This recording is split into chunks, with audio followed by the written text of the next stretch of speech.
Suiza es una tierra famosa por sus montañas, su banca y su chocolate, y es uno de los países más ricos del mundo.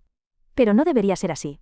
Suiza es un país sin salida al mar, sin recursos naturales, sin un idioma unificado, y con fronteras que no siguen ninguna lógica geográfica. Y durante siglos estuvo rodeada de poderosos imperios que buscaban conquistarla. Esta es la historia de cómo Suiza superó la adversidad para convertirse en uno de los países más ricos del mundo, a pesar de que no debería haber existido. Todo comenzó hace 700 años, en el año 1291. 3 hombres se reunieron pacíficamente en un prado para formar una alianza. Prometieron ayudarse mutuamente en las buenas y en las malas, algo inusual para la época. No hubo derramamiento de sangre, decapitaciones ni ataques. Esta alianza se conoció más tarde como el comienzo de Suiza. 24 años después, en 1315, esta confederación suiza luchó unida en su primera gran batalla en Morgarten. Enfrentándose al bien equipado y entrenado ejército austríaco que invadía el territorio suizo de Schwedt, fue verdaderamente una batalla de David contra Goliat. Muchos de los campesinos suizos nunca antes habían luchado, y los suizos no tenían ninguna oportunidad real. Según cuenta la historia, los habitantes de Schwedt fueron advertidos por los estados vecinos de la inminente invasión austríaca, y rápidamente enviaron a sus hombres con el apoyo de otros 600 de las otras 2 facciones de la alianza para avanzar hacia Sattel e intentar interceptar al enemigo. Allí, a lo largo de un pequeño camino entre 2 lagos, los suizos levantaron una barricada y prepararon una emboscada para el ejército austríaco. La batalla vio la muerte de 1.500 soldados austríacos en una emboscada de la Confederación Suiza, reunida por una fuerza de milicia de pastores y campesinos.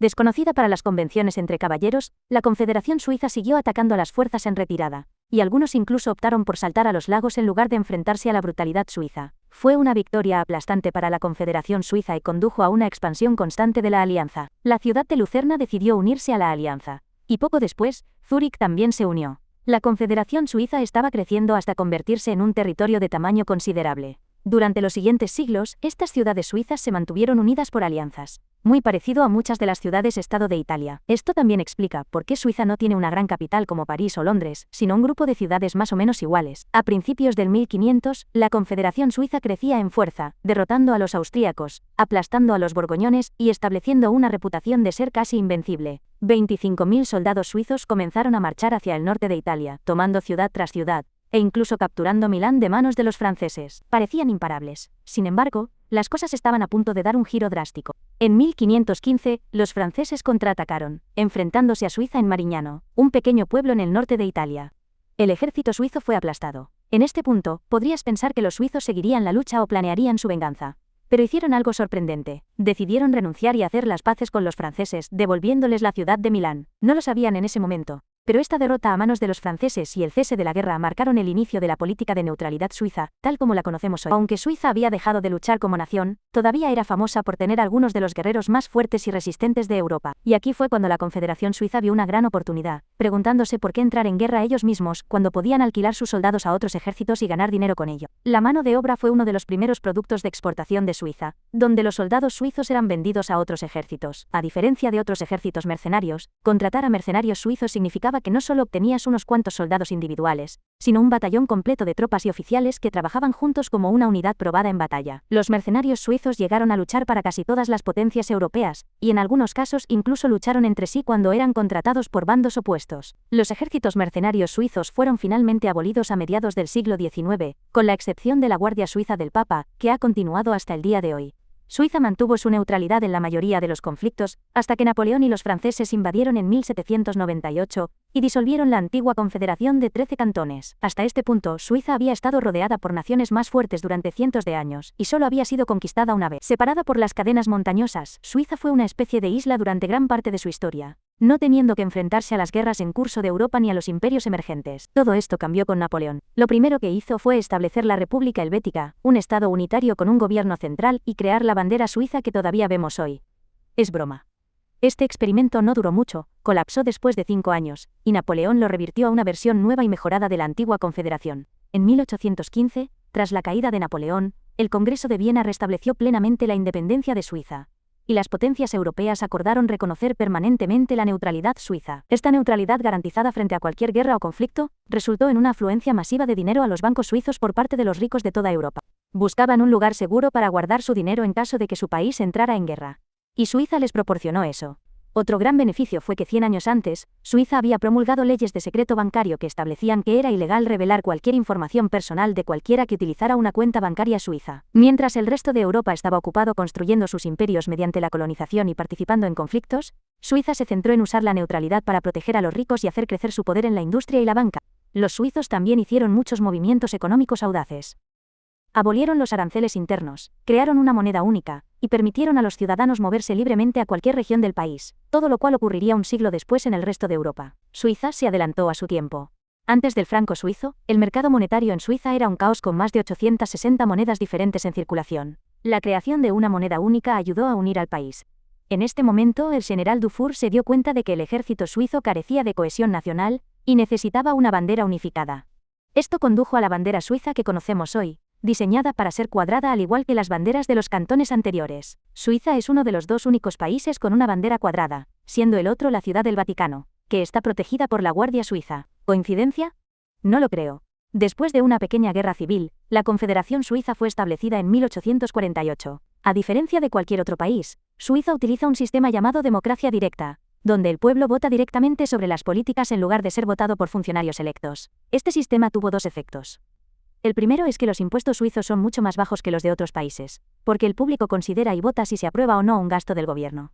El segundo efecto es que cualquier decisión importante de política pública tarda más en convertirse en ley, ya que debe obtener la aprobación pública a través de un referéndum. Por ejemplo, las mujeres no tendrían derecho a votar hasta 1971, mucho más tarde que en otros países. Este sistema de democracia directa benefició a Suiza porque ayudó a asegurar la estabilidad política necesaria para respaldar la política de secreto bancario. Otra razón por la que el sistema bancario suizo tiene sentido es que los Alpes suizos proporcionan un entorno natural para crear bóvedas subterráneas secretas para almacenar oro, diamantes y otros activos valiosos para los ricos. En la década de 1910, cuando comenzó la Primera Guerra Mundial, los banqueros suizos viajaron a Francia para promocionar su política de secreto bancario. Suiza ofreció cuentas bancarias numeradas, donde el nombre del titular se sustituía por una secuencia de varios dígitos que solo el cliente y unos pocos banqueros privados seleccionados conocían.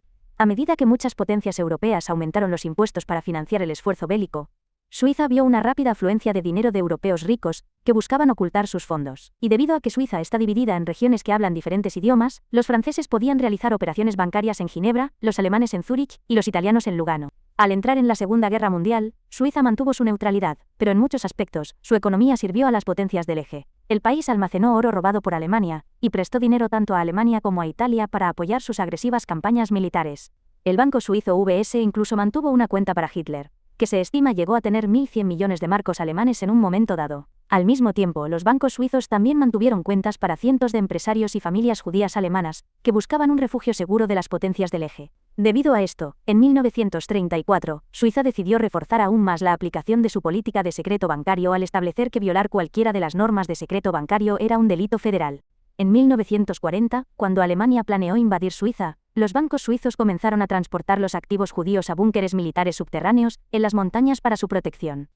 Si se enfrentaban a una invasión alemana, que muchos pensaban que era inevitable, los suizos podían retirarse a las montañas y librar una guerra de guerrillas prolongada. Sin embargo, debido a que Suiza no tenía recursos naturales y sería extremadamente difícil de invadir con su terreno montañoso, Alemania finalmente decidió no hacerlo, y la invasión nunca ocurrió. Suiza continuó manteniendo su política de neutralidad diplomática hasta el final de la guerra. Por extraño que parezca, Suiza tiende a brillar más cuando otras naciones entran en guerra. Los ricos huyeron a Suiza en busca de seguridad, o eligieron transferir sus activos allí para evitar ser fuertemente gravados a medida que aumentaban los esfuerzos bélicos.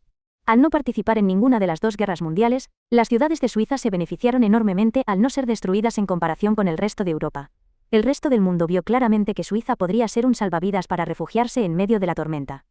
Después de la Segunda Guerra Mundial, se descubrió que las potencias del eje habían utilizado a Suiza para almacenar muchos de los activos robados durante las guerras. Hubo muchas peticiones de Gran Bretaña y Francia para eliminar la política de secreto bancario, pero no tuvieron éxito. Durante el siglo XX, también se produjo la formación de las Naciones Unidas, una organización global cuyo objetivo era unir a los países para resolver conflictos y evitar que ocurriera otra guerra mundial. Esta organización unió a las naciones en busca de la paz y soluciones. La UE también fue fundada en 1993 para lograr la unidad económica y política en toda Europa. Uno pensaría que Suiza habría apoyado plenamente esto y se habría unido a ambos de inmediato, ¿verdad? Falso. Si hay algo que odian los suizos, es ser controlados o necesitar la aprobación de entidades externas. Esta es la razón por la que Suiza optó por no unirse a la UE, y no se unió a las Naciones Unidas hasta 2002, a pesar de que la sede de la organización está en Ginebra, Suiza. La banca sigue siendo una industria dominante en Suiza con un total de activos bancarios que ascienden a más de 3 billones de dólares, más que el PIB suizo. Actualmente, los bancos suizos gestionan 2,4 billones de dólares en activos, más que cualquier otro país del mundo, con la mayoría de los activos procedentes de Francia, Alemania y Arabia Saudita. Si bien Suiza tiene algunas medidas para asegurar la legitimidad de cómo se generaron los activos, todavía existe una cantidad significativa de controversia. Una de las razones por las que la élite rica del mundo prefiere los bancos suizos es su reputación de garantizar la estabilidad. En comparación, los bancos del Reino Unido y de Estados Unidos se han centrado más en ganar dinero y asumir riesgos que en mantener estables los fondos de sus clientes. Si bien esto ayuda a generar más riqueza para los banqueros y la economía, puede provocar corridas bancarias y otras crisis. Esta es la razón por la que los multimillonarios eligen depositar su dinero en Suiza, incluso cuando los bancos suizos tienen tasas de interés negativas, lo que significa que tienes que pagar intereses por tu propio dinero para mantenerlo en una cuenta bancaria suiza. Existe un nivel de confianza en los bancos suizos que no se iguala en otros bancos de Estados Unidos o de otras partes del mundo. Además de la banca, Suiza tiene una larga tradición de fabricación especializada de alta calidad en áreas como relojes, óptica, productos químicos y farmacéuticos.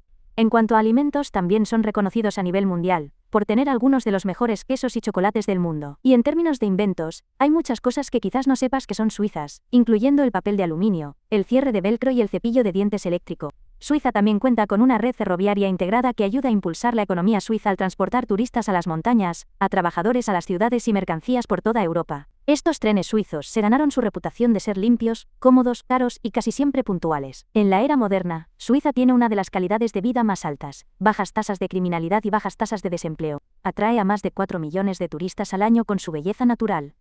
Donde muchos grandes imperios y repúblicas surgieron y cayeron, Suiza ha perdurado contra todo pronóstico. Con recursos naturales limitados, Suiza ha utilizado la innovación, la neutralidad y la confianza para ascender hasta convertirse en una de las naciones más ricas de Europa. Suiza puede ser tanto un hermoso escondite del mundo exterior como un salvavidas para refugiarse en la tormenta. Cada año, una encuesta nacional pregunta a los ciudadanos suizos qué asocian con su país.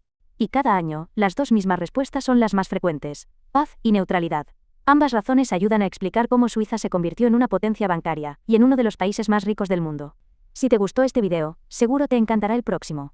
Así que suscríbete y activa las notificaciones para que pueda verte en el siguiente video.